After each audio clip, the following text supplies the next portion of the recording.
ఇప్పుడు no cost cough syrup తో 60 రూపాయల విలువ గల ఇన్హేలర్ పూర్తిగా ఉచితం. దెబ్బకి దగ్గు జలుబు మాయం. ఒక సామాన్యుడికి 75 సొమ్ము పోతే పోయింది. వాళ్ళకైతే బతుకుంటే వెంకటజలం నేతం, వెంకటజలం కొడుకు భార్య బతుకుంటే ఇవాళ కాకపోతే ఇంకొక 10 ఏళ్ళకైనా రూపాయి నానా సంఖ నాకి రక్తాన్ని చెమటగా మార్చి గోల్డ్ కవరింగ్ సామాన్ చేస్తారో ఏదో చేస్తారో సంస్తారో డబ్బు సంపాదించుకోగలరు. కానీ ఇవాళ ఆశల సౌధం ఆ ఇంట్లో బతకాలని చెప్పని కలలు కని స్థలం కొనుక్కుని ఆ ఇల్లు కడతంటే ఆ ఇల్లు కూలదోసి నా ఇగో సాటిస్ఫై అయింది, లంచం ఇవ్వకుండా నన్ను హత్య చేసావని చెప్పని నువ్వు మాట్లాడుతున్నావు కదా, ఎంత నొప్పది బాధ. వాళ్ళ గుండెల్లో పురుక్కలైన దింపి వాళ్ళకి నరకం చూపించావు మానసికంగా ఆ వెంకటజలం గారికి. అలాగే సర్కారు తోటలో ఒక పేదవాడు మొగుడు పెళ్ళం కూలికి వెళ్తారు. అతని పేరేంటే బాబీ. కుమ్మరగూడెంలో కుమ్మర్లు మట్టి పిసుక్కు బతుకుతారు. కుమ్మర్లు తూర్పు కాపులు వాళ్ళ గుండెల్లో దింపిన గుణపాలు అంటే జేసీబీలు ఎంత బాధగా ఉంటాయో నొప్పి తెలియాలా? 3 ఏళ్ళు ఆగు.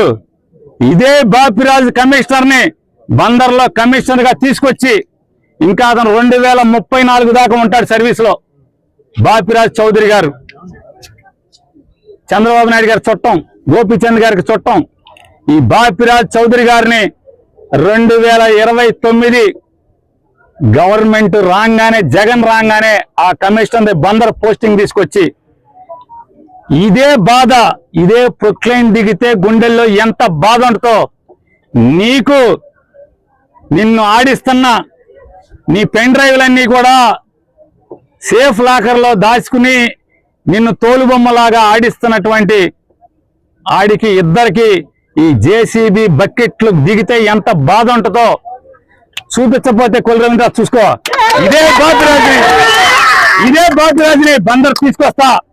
ఇదే పోలీసులు ఎవరెవరైతే ఉన్నాడో, పొద్దున ఒకడు ఉన్నాడు చల్లగా శంపందిలాగా ఉన్నాడు, ఆడిని కూడా ఇక్కడికే తీసుకొచ్చి ఇక్కడే నీ ఇళ్ళకి కాపలా పెట్టి బందోబస్తు పెట్టి నువ్వు ఎట్లా అయితే వస్తే వీళ్ళందరినీ ఈడిపించావో, చొక్కాలు పట్టుకుని చీరలు పట్టుకుని జాకెట్లు పట్టుకుని ఈడిపించావో ఈ మనుషుల్ని, అట్లాగే నిన్ను నీ కోసం వచ్చిన ప్రతి ఒక్కరిని ఇదే పోలీసులు వాళ్ళు ఎవడెవడైతే వచ్చాడో సిఐలు ఎస్ఐలు మొత్తం అందరినీ నీ ఇళ్ల చుట్టూ, బైపాస్లో ఇంటి చుట్టూ, ఇక్కడ పార్కులో కట్టిన ఇంటి చుట్టూ అదే పోలీసుల్ని పెట్టి, అదే బాపురాజుని పెట్టి, గోపాలరావుని అసిస్టెంట్ కమిషనర్ ఉన్నాడు.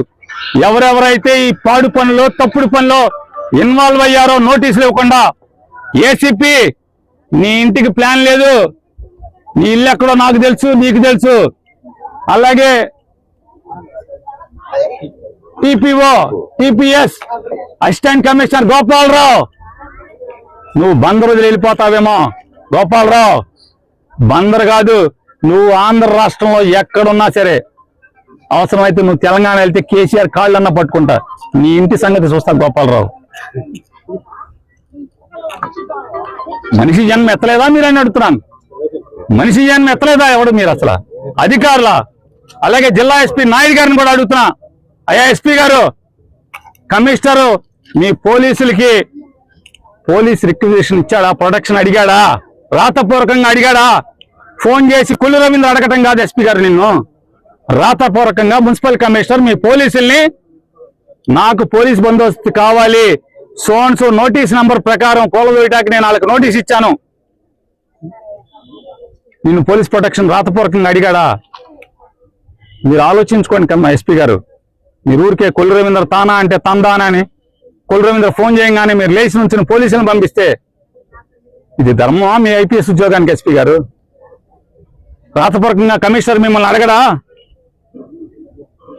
మీరు అడిగితే కనుక అది మీడియాకి రిలీజ్ చేయండి.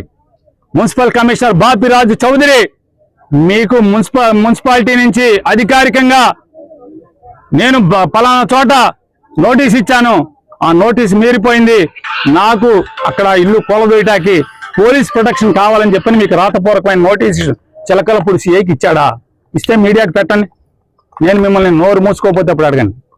మీ పోలీసులను అన్నందుకు పోలీసుల్ని